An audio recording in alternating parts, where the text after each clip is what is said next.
Bueno, buenas tardes. Buenas tardes a todos. Gracias por estar aquí. Es para mí un honor presentar aquí esta conferencia sobre esta vuelta que conmemora algo muy importante, que es el 500 aniversario de la primera vuelta al mundo, algo que supuso un antes y un después en la historia del mundo tal y como lo conocemos.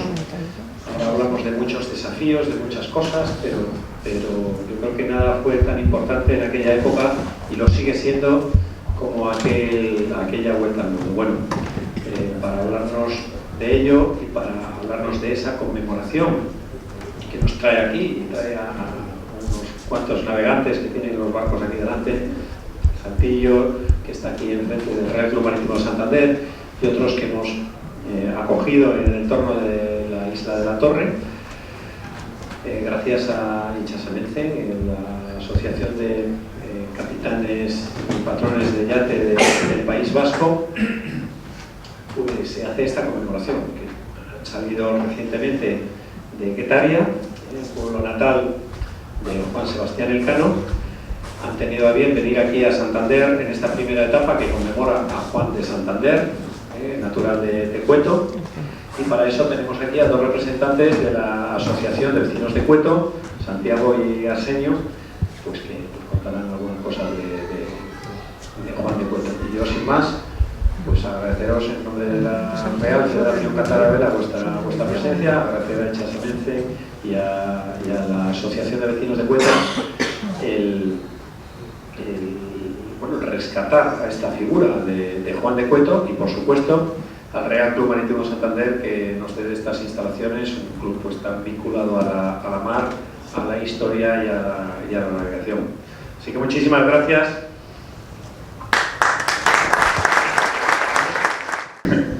Hola, buenas tardes a todos. Muchas gracias por habernos invitado y por haberse acordado de nosotros, ¿no? Y encantados de estar aquí. Gracias también a la Federación de Vela y al Real Club Marítimo de Santander, que bueno, tenemos que decir que el libro, venimos a hablar de un trabajo que se convirtió en un libro didáctico y enfocado para todos los públicos en general, con muchas ilustraciones, soñando, imaginando lo que pudo ser la aventura de la primera vuelta al mundo, que no era el objetivo ese, sino era ir al comercio, era ir a las Molucas en busca del tesoro de la época, que eran las especies, ¿no? Y que en el camino, pues, todos los avatares que les pasaron se acabó convirtiendo en el mayor reto que se podía imaginar, ¿no? El navegando hacia el oeste, conseguir la primera vuelta al mundo, ¿no? Solo presentamos aquí recientemente, hace escasamente un par de meses, en el Real Club Marítimo, que es el símbolo es uno de los símbolos más importantes de esta ciudad, ¿no? Está en el puerto, se contempla todo este maravilloso, lujo de puerto santanderino que tenemos y que es un referente dentro de la ciudad, y bueno, pues nos llenaba de orgullo, y por eso también este agradecimiento al Real Club Marítimo de Santander, ¿no? Nos vamos a presentar. Nosotros somos la Asociación de Vecinos de Cueto. Simplemente somos una asociación de vecinos de un pueblo de Santander.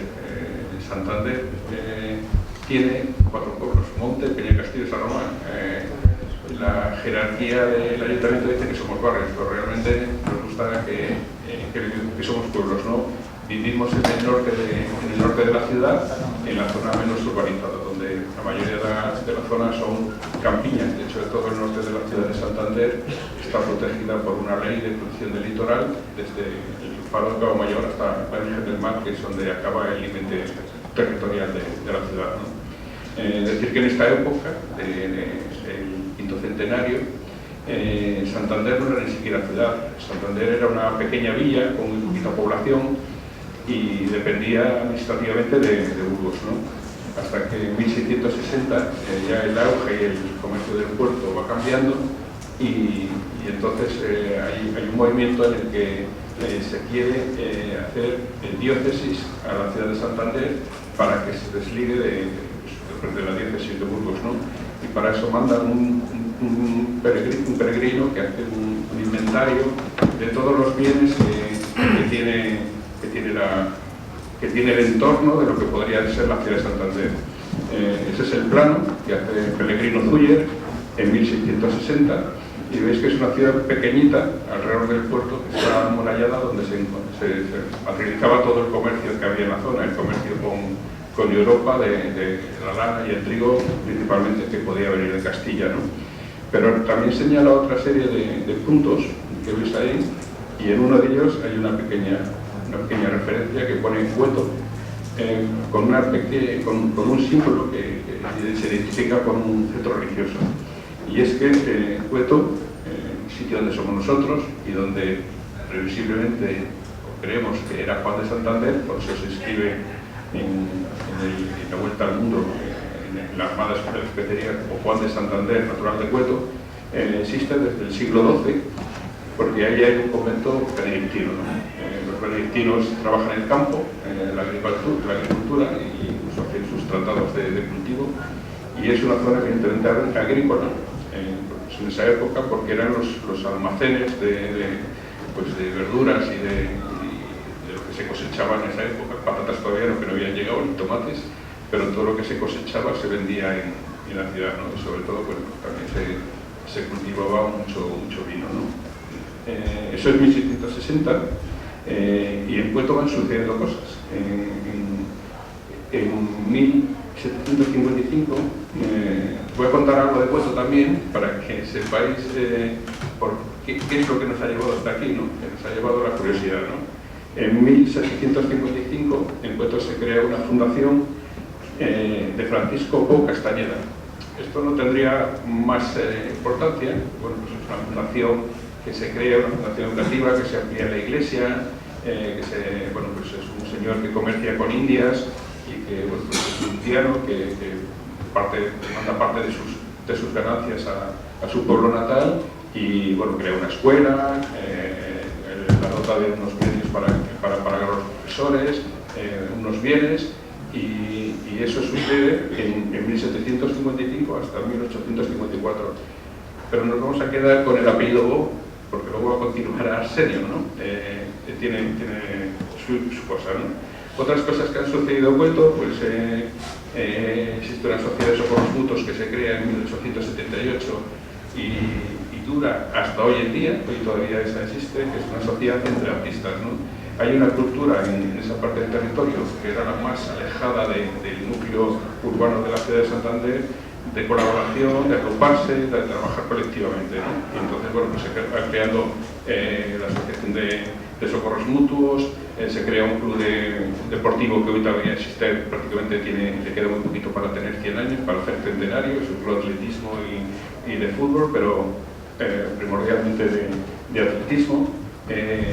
En épocas de transiciones, en 1973 se crea el primer Ateneo Popular, que bueno, pues dura solamente hasta 1937, pero marca un poco, sigue marcando un poco la forma de entender la gente, la gente del entorno del pueblo de Cueto, capaz de agruparse, de discutir, de realizar, de proponer, ¿no? El incendio de Santander es uno de los hechos más dramáticos que existen en la ciudad de Santander. Sabéis que en 1941 hay un incendio y se conoce como el incendio de Sevilla, el incendio de Andalucía, porque empezó en la calle Cádiz y terminó en la calle Sevilla, un día de sur, que es el sur es un viento caliente, la mayoría de las veces, y bastante fuerte. Y entonces, bueno, las construcciones de madera de la época hizo que prácticamente toda la ciudad se incendiase, y con un desplazamiento de toda la gente que vivía pues en este entorno, ¿no? de la ciudad. De hecho, cuando nos preguntan en Santander, yo supongo que lo conoceréis casi todos, ¿no? Tiene muy poco casco viejo, porque todo está reconstruido después de 1941, ¿no? Pero ¿y eso qué afecta a Cueto? Pues mucha de la gente que fue desplazada por necesidad, pues acabó viviendo en esta población, aumentando y cambiando la población que existía y aumentando el número de necesidades, ¿no? Y aquí la gente se vuelve a organizar y crea su propio consultorio médico. O sea, siempre se toman iniciativas, y es el momento, en 1978, que se crea la Asociación de Vecinos de Cueto, para dar cobertura a este tema que se hizo, ¿no? Dotar a la población de Cueto de un sistema y ahí estamos nosotros, hasta ahí hemos llegado, ¿no? ¿Y por qué he contado todo esto? Porque de ahí han surgido muchos proyectos de recopilar la memoria colectiva, ¿no? En 2007 recopilamos toda la imagen de lo que éramos, de lo que somos, de las personas de las familias que habían trabajado para mejorar el entorno, los que habían creado las sociedades o socorros mutuos, los que habían fundado el Flote de Oscar Peña-Cueto, los que habían estudiado para el Ateneo Popular, pero no habíamos descubierto hasta entonces que teníamos un personaje que había dado la vuelta al mundo.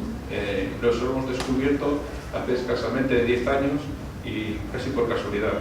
Lo descubrimos porque en Guetaria, en el monumento que hay en la entrada del pueblo, en la parte de atrás de ese monumento, había una placa que ponía los 18 marinos que regresaron junto a Juan Sebastián Elcano. Luego descubrimos que en Sanlúcar de Barrameda había otra y cayó en nuestras manos un libro en el que hacía referencia a los 18 marineros. Nos dimos cuenta que eran los grandes olvidados de toda la historia, porque siempre nos habían contado que Magallanes y Elcano eran los héroes, ¿no? Magallanes por el atrevido que empezó el viaje y Elcano el que tuvo el valor de continuar y tomar las decisiones para volver, pero no nos habían dicho lo que había detrás. Y es cierto que los grandes proyectos se hacen con el trabajo de todos. El marinero de menor relación, en este caso Juan de Santander, embarcó como grumete, ¿no? Y esto es un poco lo que hasta aquí os queríamos contar para que entendieseis qué nos llevó a un poco la motivación, ¿no? El ser un pueblo curioso, atrevido, es capaz de plantearse hacer un libro con los pocos datos que conocíamos de Juan de Santander, pero estando orgullosos de haber contribuido también desde nuestra pequeña población a uno de los acontecimientos más grandes que tiene la historia de nuestro país, ¿no?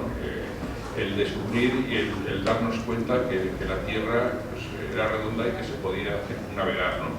Que yo creo que hace 500 años eso era uno de los mayores proezas que se podían realizar, casi como hoy sería comparable como el viaje del hombre a la Luna, ¿no? Decir, ya para darle la palabra a Arsenio, que mañana es 10 de agosto. Mañana hace 3 años que soltamos, 3 años después de 500 años, que soltamos amarras del muelle de Mulas en Sevilla para emprender esta navegación, y que ya nos queda poco para completarla, ¿no? El 6 de septiembre llegarán a Sanlúcar de Barrameda, con lo que tocará tierra, y luego navegarán río Guadalquivir arriba para llegar el 8, ¿no? O sea que, bueno, muchas gracias. Esto es el preámbulo de lo que mi compañero Arsenio de la asociación os va a contar.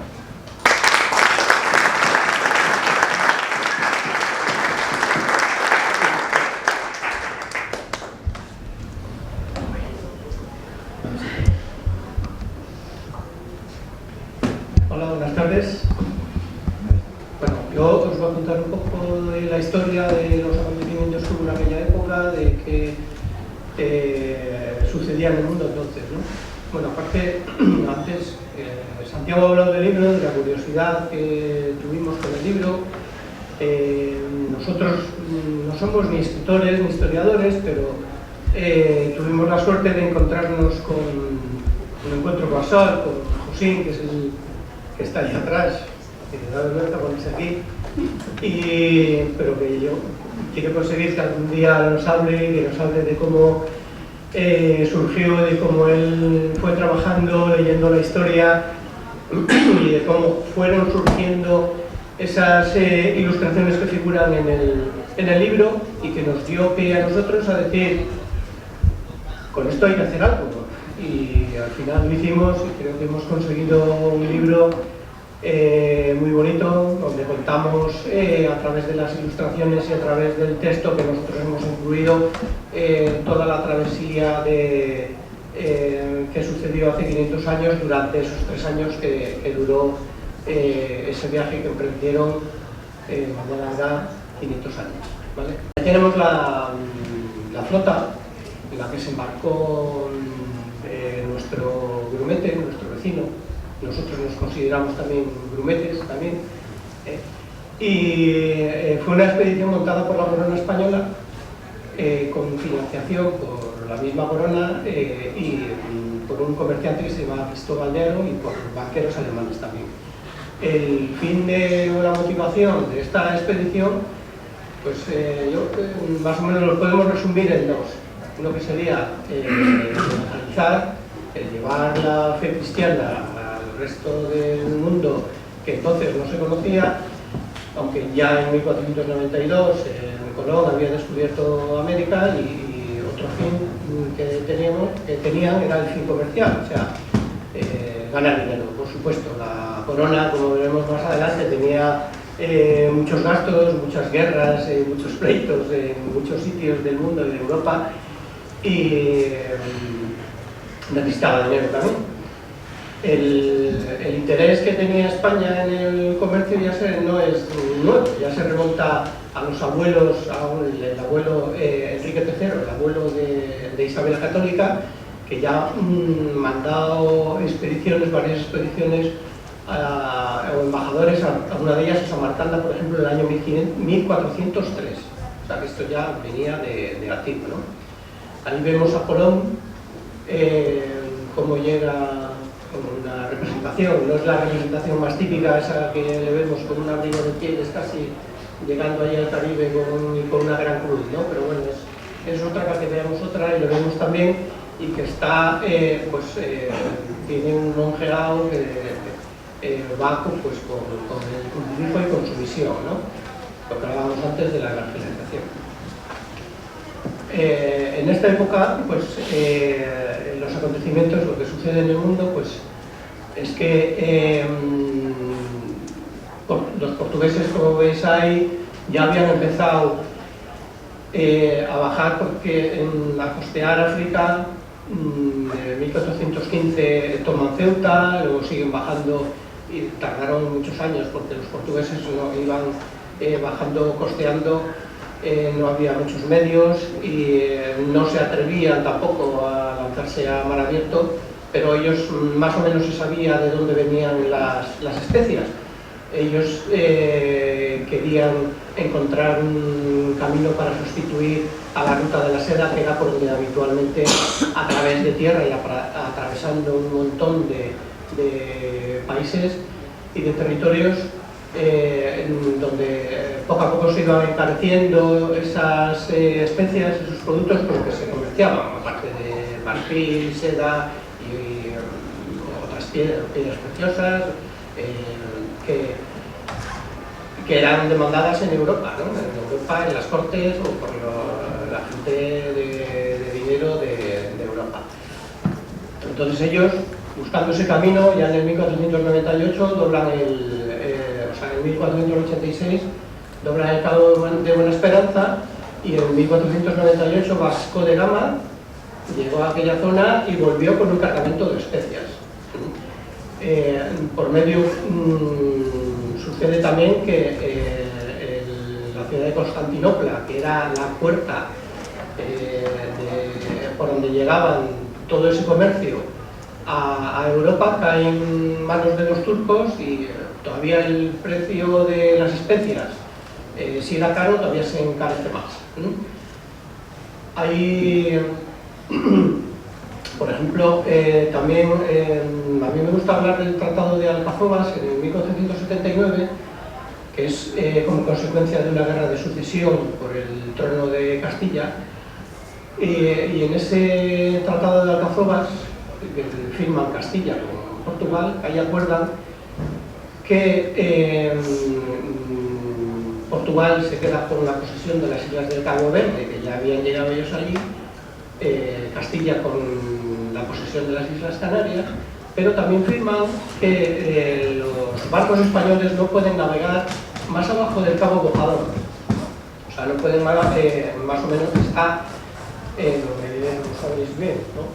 Donde está el Ayun, en el Sáhara español. Los barcos españoles no podían bajar de ahí para abajo. O sea, si tenían intención, como la tenían, de hacer la competencia a los portugueses en el comercio de las especias, no podían bajar costeando Europa ni navegar hacia el este, tenían que dirigirse hacia el oeste. Por eso Colón, su intención también era encontrar las Islas de las Especias, pero siempre hacia el oeste. Por eso Magallanes también monta su expedición dirigiéndose hacia el oeste. Y eso viene en virtud de ese tratado, y bueno, y luego del Tratado de Tordesillas, que es ya del 1494, que sí que hemos oído hablar todos, ¿no? Por el cual, y con la mediación del Papa, del Vaticano, castellanos y portugueses se dividen el mundo. O sea, trazan un meridiano y una parte era portuguesa y otra parte era castellana. Lo que había dudas es en qué parte estaban las Molucas. Todavía no se tenía claro y no se sabía y tardaron mucho en descubrirlo.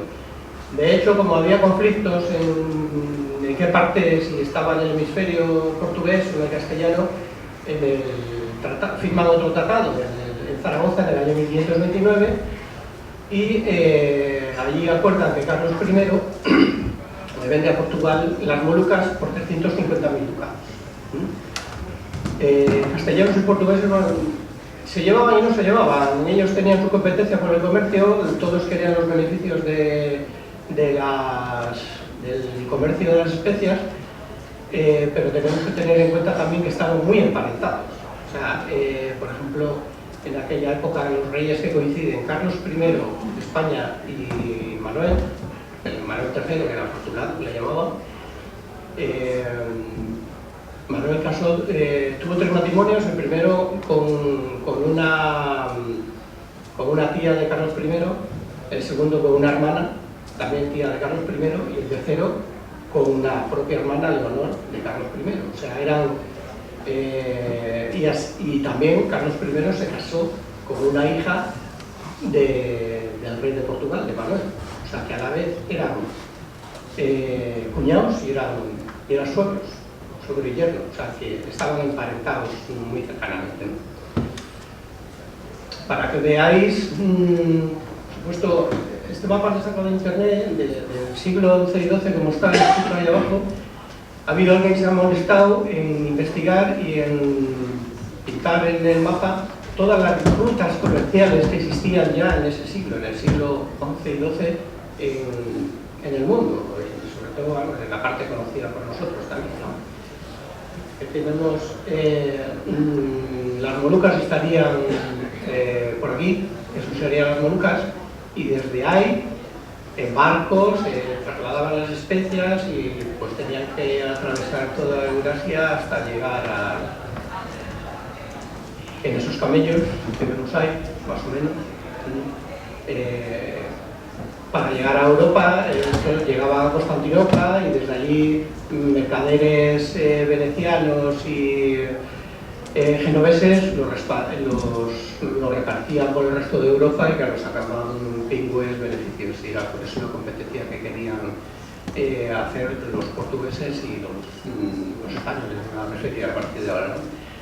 Este monopolio que rompieron los castellanos y portugueses de la ruta de la seda, después el negocio lo cogió una compañía que fue la primera multinacional que se fundó en el mundo, que era la compañía holandesa de Indias, que después en sus territorios, cuando desapareció, pues dio lugar a la aparición en sus dominios en un país como es ahora mismo Indonesia.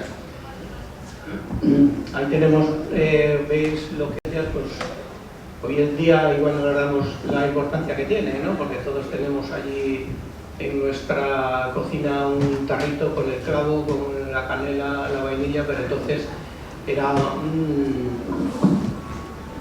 un producto muy valioso porque servía para aderezar las comidas. La comida en aquella época no tenía los medios para conservar que tenemos ahora, los alimentos, entonces igual no llegaban muy buenas condiciones a las mesas. Entonces, pues, lo aderezaban con estas especias y, bueno, cambiaba un poco el aroma, el sabor, los olores también. Por ejemplo, el clavo tiene un poder, tiene una propiedad que es bactericida, que ellos en aquella época la desconocían, ¿no? Pero sí que servía para matar o combatir algunas de las especies de las bacterias que habría en la comida. También tenía otros usos, como ahora vemos que se lo colgaban para perfumar el ambiente. Las especias, como en esta diapositiva, ¿no? Ahí vemos a esta chica que tiene ahí abajo colgado, eso me parece un adorno, una joya, y es este objeto que hay aquí, que es una manzana de ámbar que la rellenaban de clavo y la agitaban para que el clavo soltase sus esencias y aderezarse, pues bueno, un poco el olor. Tenemos que tener en cuenta las vestimentas de la época, no se lavaba con la frecuencia de ahora, no había lavadoras, y entonces, bueno, las medidas higiénicas pues eran otras, ¿no? También yo, puestos a esto, pues yo en algunas ocasiones me he puesto a pensar, digo, pues qué comerían en aquella época en Coto de Santander o en el resto de Europa, pues porque muchos de los alimentos que conocemos ahora, de nosotros de toda la vida, pues vinieron de América y no tardaron siglos en implantarse en la dieta de los europeos. Como podemos ver, el tomate, la patata, el pimiento, las alubias, también nosotros llevamos productos de Europa hacia allá, como la vaca, el cerdo, el pollo, que ellos no lo conocían. Como dato curioso, por ejemplo, cuando la expedición llega a Río de Janeiro y empiezan a intercambiar productos con los nativos de allí, Pigafetta en su crónica escribe que cambiaron un fruto que ellos le llamaban patata, que era parecido al nabos que sí se comían en esta zona en aquella época, y de un sabor parecido a las castañas, que también se consumían en esta zona, ¿no? En Santander o en toda España, vamos. Os paso ellos, vemos un pequeño resumen de cómo era el mundo conocido, o conocido por nosotros, en Europa. Y ahí tenemos una representación del año 1410, en lo que se ve ahí un plano de lo que era Europa y África apenas está, y la parte de Asia, pues no se adivina pues ni la península del Indostán, ni está dibujado con mucho detalle, ¿no? Se sabía que por allí había algo, pero vamos, no estaba dibujado como luego va apareciendo en los diferentes mapas. Este es de Juan de la Cosa, ya de 1500, que todos le conocemos, y ya por ejemplo en el año 1519, solo 19 años después del anterior, aquí ya tenemos un contorno de África más o menos bien dibujado, ya la India se ve por ahí y aparecen pues la multitud de islas que había también en aquella zona, ¿no? Otro mapa que le podíamos considerar, este es de 1570, como el primer atlas moderno, pues ahí vemos que ya el mundo conocido es muy parecido al que hoy pues todos podemos consultar en nuestro móvil cuando le sacamos del bolsillo. Entonces todos estos mapas eran secretos de Estado. Por eso, por ejemplo, Magallanes y Ruiz Maneiro, cuando vinieron de la corte de Portugal a presentar su plan a Carlos I, le consideraron un traidor en Portugal, porque todos estos mapas y toda esa sabiduría que estaba acumulada en Lisboa y en Sevilla era un bien muy preciado.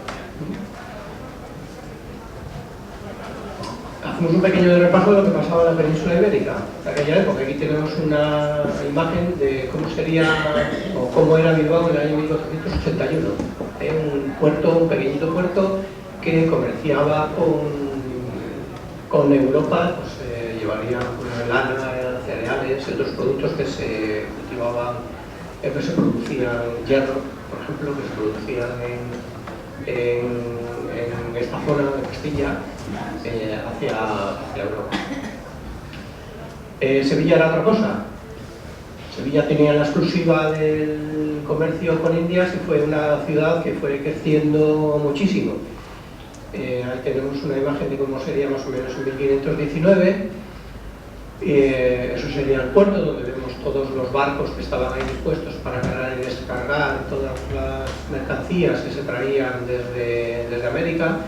Y aparte de eso también era un centro de sabiduría, donde había cátedras de astronomía, de cosmología, cartografía, de hidrografía, de matemáticas. Todos los sabios del mundo o estaban en Sevilla, o la mayoría, no todos, o en Lisboa. Eran las dos ciudades que dominaban el comercio y el tráfico marítimo en aquella época. Sevilla, ahí tenemos otro de 1530, por ejemplo, en el año 1500 Sevilla tenía 60.000 habitantes, en el año 1565 ya casi dobló la población, tenía 110.000 habitantes. Hoy Santander, ahora no digo la cifra de Santander, en aquella época tendría unos 8.000 habitantes, hoy tenemos 170.000. Y ya en 1565 Sevilla tenía 110.000 habitantes, por sus puertos pues circulaban monedas y se hablaban todos los idiomas que se hablaban en el mundo, ¿no? Esta es otra imagen de Sevilla, que pasaba también en la península ibérica. Pues Carlos I tuvo que luchar contra la revuelta de los comuneros, estábamos conquistando México, Perú, o sea, teníamos conflictos con Flandes, y los franceses estaban también en esta época, en el año 1521, sitiaron Fuenterrabía, y aquí, por ejemplo, en los acuerdos plenarios del Ayuntamiento de Santander hay un registro en el que está escrito que el rey pedía al Ayuntamiento, al Concejo de Santander, hombres, ganado, vituallas para defender esas ciudades y para el ejército que estaba allí combatiendo contra los franceses, ¿no? En el año, en lo que os comentaba antes, en Santander tendría unos 6.000 o 8.000 habitantes, y en el año 1497 una flota de Flandes trajo una peste que fallecieron la mayoría de los habitantes. Nos quedamos en unos 2.000 que no tardaríamos en recuperar hasta 200 años después de esa población, ¿no? Esto es una vista de Santander. Pudiera ser una vista, es una maqueta que está en la catedral, confeccionada por José Luis Casado Soto, y es posiblemente la vista que vería Juan de la ciudad medieval en aquellos años, cuando él subía desde Cueto a los prados de lo que hoy llamamos General Dávila. Es un lugar alto y privilegiado para que domina toda la bahía de Santander. La bahía de Santander es una bahía que está orientada hacia el sur, y el mar está hacia el norte, hacia el otro lado, ¿no? Y esa es más o menos sería la vista de la ciudad medieval y del puerto que tanto le atraía y le atrajo, que acabó subiéndose a un barco y dirigiéndose a Sevilla y embarcándose hacia la aventura que os estamos más o menos contando, ¿no? Cuando llega allí a Sevilla, todos los documentos de la Casa de Contratación están guardados en ese edificio que hoy en día es el Archivo General de Indias. Entonces la Casa de Contratación era la que mandaba en todo, absolutamente todos los barcos que salían. La gente que quería ir hacia América tenía que ir allí a inscribirse. Claro, todo estaba muy controlado por la corona, porque tenían por supuesto que pagar sus impuestos. Sevilla era un puerto que, ¿por qué la habían elegido? Pues porque era un puerto muy bien defendible, aguas arriba del río Guadalquivir, y que difícilmente ningún corsario se atrevería a atacar, ¿no? Porque tenía que atravesar pues, mucho territorio en el que sería fácilmente combatido. Aunque después se trasladó a Cádiz, ya cuando en el año 1717 también hubo una época que hubo como una delegación, una casa de la especería en La Coruña, porque desde allí se distribuía mejor todas las especias y todos los productos con los que se comerciaba desde La Coruña se distribuían mejor hacia Europa. Y bueno, en ese edificio que hemos visto ahora, que es el Archivo de Indias, es donde están guardados todos los documentos de la época, y entre los documentos de la época está que vemos ahí, en el que está escrito, bueno, eso que veis ahí es la traducción, ¿no? Ahí contiene este libro todas las reales cédulas y contratas hechas por Fernando de Magallanes y el bachiller Ruiz Faleiro sobre el descubrimiento de la especería. Y en esos libros hemos encontrado, porque ahí se anotaba todo lo que salía desde el último clavo hasta la vela, el marinero que iba a los grumetes con su puesto, su sueldo, y ahí aparece la inscripción de Juan de Santander. Ahí arriba pone Juan de Santander, grumete natural de Cueto. O sea, no es que es posible que... Esto lo dijo él. Esto lo escribiría un escribano, pero él lo dijo y el escribiente escribiría lo que él le dijo, que era Juan de Santander, grumete natural de Cueto, hijo de Gonzalo Debo. Ahí está escrito así, ahora vemos una pequeña teoría que tengo yo, y Catalina del Río, vecinos de Santander. Ha de haber de sueldo, ha de haber, bueno, eso lo leéis bien, pero aquí pone ha de haber de sueldo 800 maravedís por mes, eso está claro. Aquí pone Josle por sueldo de 4 meses adelantados, 1000, eso por aquí, 1300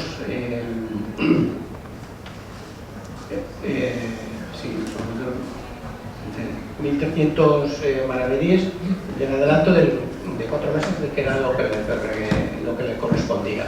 Por eso igual precisamente se arriesgaba mucha gente a alistarse en aquellos barcos que salían hacia el desconocido, porque en otros trabajos que había en tierra se pagaban especies, les pagaban con comida.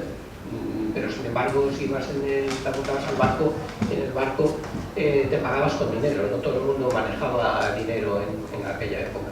Bueno, esto es otro documento en el que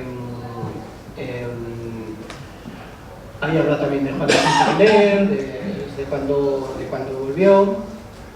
Esta es la traducción y bueno, estos son los documentos en los que se habla de lo que él cobró, ¿no? A la vuelta, el 10 de abril de 1523, cobra 26.328 maravedís. Esa es la cifra que está escrita ahí, donde os señalo con el puntero. Y por la quintalada que ellos traían, que traían un baúl personal, pues para, no sé si pudiera llamarse incluso hasta de contrabando, pues ellos lo vendían y luego se lo pagaban. Cobró más incluso que el sueldo que le correspondía. Cobró 38.000. Pero fijaros en el año, lo cobra en 1524. Y lo cobra, y ya no lo cobra él, lo cobra por un poder suyo, Alonso de Haro. Alonso de Haro era criado de Cristóbal de Haro, el que hablábamos al principio, que había financiado parte de la expedición. Este señor, Alonso de Haro, era criado de Cristóbal de Haro y lo cobra él, no sabemos dónde estaba al día. Yo presumo que igual volvió por Santander o volvió por Cueto, quiero pensar, ¿no? ¿Y por qué quiero pensar eso? Pues porque, mira, en aquella época es muy difícil encontrar documentos, bueno, imposible, porque hasta el Concilio de Trento de 1563 no se empiezan a inscribir los bautizados, los matrimonios, los fallecimientos en las diferentes iglesias de Europa, no se implantó en todos los sitios a la vez, ¿no? De hecho, en la iglesia de Santa María de Cueto, el primer documento que he encontrado, uno de los primeros, data del año 1613. Y por ejemplo, aquí vemos, como veíamos antes, que estaba escrito, aquí os acordáis del documento antes, que estaba escrito el nombre del padre, Gonzalo de Bo, pero está con una sola O, todo junto, que parece que pone Deu, ¿no? Y en este documento que os he enseñado también, por ejemplo, ahí vemos que hay, cuando el cura lo escribe así de corrido, lo escribe casi de la misma manera. Habla de Andrés, hijo legítimo de Pedro Debo, lo escribe de la misma manera que ahí. Sin embargo, al margen pone el nombre bien escrito y el apellido, Andrés Debo, separado, la B con mayúscula y con dos os. Apellido que sigue perdurando en Cueto, en todo el Ayuntamiento de Santander, y bueno, pues así extendido pues muchísimo por más sitios del mundo, ¿no? De hecho, que yo conozca, solo hay un escudo de este porte, de gran porte, en Cueto, y casualmente tiene la inscripción en una de esas partes que veíamos ahí, veis aquí pone Bo, que es mucha casualidad que haya un escudo, que es el único que hay en Cueto, y que lleva dos apellidos, el apellido Peredo y el apellido Bo. Y es mucha casualidad, lo que contaba también Santiago antes, que haya un señor que es multimillonario, bueno, que se ha hecho multimillonario comerciando con Indias, que él es vecino de Cádiz, pero que cuando hace su testamento, él dice que es natural de Cueto. Y es el que crea esa fundación, que él dejó, donó dinero y propiedades para fundar una escuela. Se construyó un edificio también, por lo que él lo mandó, creó esa fundación, que construyó el edificio, en el que durante más de 100 años estuvo funcionando una escuela para enseñar las letras a los niños de Cueto. Y a mí me parece mucha casualidad que también se apellide Bo. Entonces, yo mantengo la teoría de que pudiera ser descendiente del grumete, ¿no? No lo he conseguido comprobar siguiendo el árbol genealógico de Francisco de Bo, que es el que creó la fundación, hacia arriba. Me falta una generación para llegar a esa conclusión. Pues es muy difícil porque no hay documentación, ¿no? Y bueno, en el año 2019, el 10 de agosto, inauguramos este monumento en Cueto, en la iglesia que también Francisco de Bo, el que os comento que creó esa fundación, en el año 1732 aproximadamente, también dio dinero para pagar la ampliación, porque el templo se había quedado pequeño, de la iglesia, de la iglesia antigua de Cueto. O sea que la iglesia, tal como la conocemos, la pagó también de su bolsillo este señor, que era vecino de Cádiz, pero natural de Cueto. Y pagó también todos las vestimentas del cura y todos los objetos necesarios para decir las joyas, para decir la misa. Y este es ahí tenemos aquí de la derecha sería llamarlo así mejor, Juan Sebastián Elcano. Es una cerámica pintada. Es el monumento que habéis visto antes. Este sería Magallanes y este chiquillo que veis aquí pues sería el grumete, que me gusta llamarle Juan de Bo o Juan Bo del Río.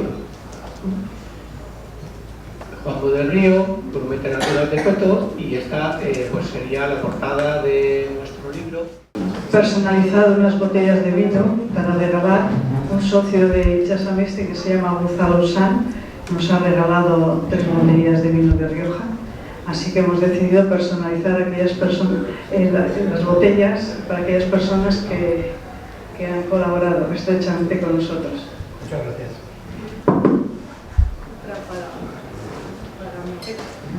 Otra para Miguel Ruiz Cervera, que es también socio de ACMIE y gran colaborador nuestro. Hemos recibido, además de la subvención del Ministerio de Cultura y Deportes, una ayuda por parte del área de cultura del Departamento de la Diputación Foral de Guipúzcoa, y también unas guías turísticas del País Vasco y de Guipúzcoa, ya que estamos hablando de Juan Sebastián Elcano. Yo creo que es buen obsequio. Unas bolsitas que la verdad están muy bien logradas.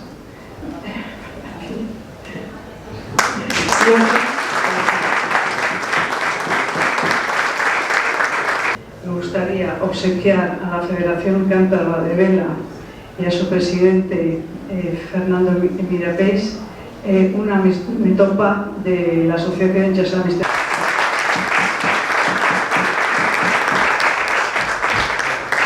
Y un honor, y bueno, pues nuestros mejores deseos para esta travesía, que sirva no solo para que os divirtáis navegando, sino pues para reconocer pues esta gesta tan importante, y para cualquier cosa pues ya sabéis que podéis contar con nosotros, con la Real Federación Cántabra de Vela. Muchísimas gracias.